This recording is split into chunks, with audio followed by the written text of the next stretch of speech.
there was truly a convergence of many things that created the fertility that allowed Miami to progress, become artistically in the past 25 years. There was, as I mentioned before, there was a huge influx of the gay community who thought they were coming in resignation, that they were part of the AIDS epidemic, and ended up really developing roots. There was Barbara Capitman, who created historic preservation and saved the epic, beautiful Art Deco architecture that is, obviously so deeply present in the South Beach neighborhood, but throughout Miami Beach. There was the founding of the New World School of the Arts, which is a prime example of the people were willing to make the investment that 25 years later produced Alex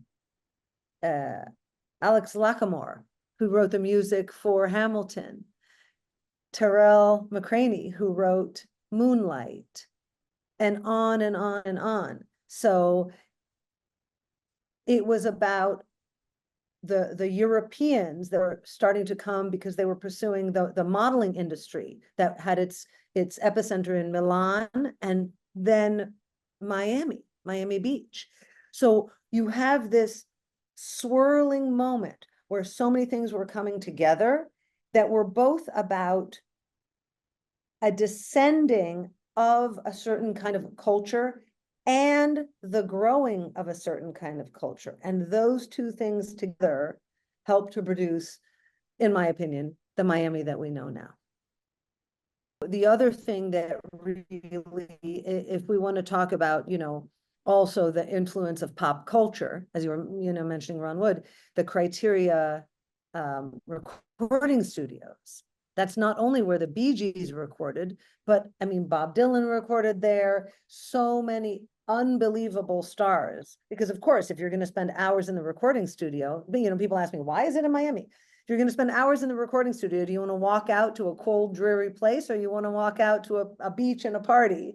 So the Criteria studios were a way that also entertainment industry had an investment. And that sort of bled over in the South Beach Art Deco district, with also at the Marlin Hotel, the recording studio at the Marlin Hotel, where Disney recorded and so many artists recorded their albums and animated movies, et cetera, et cetera. So this is, again, it's the convergence of entertainment industry, European culture modeling industry, historic preservation, an aesthetic, and a group of individuals that were always anchors in the arts community, that had at the time no children because it wasn't allowed yet, and that meant two men together with more expendable income that supports the arts. So all of these things were the rising waters of Miami's arts ecosystem.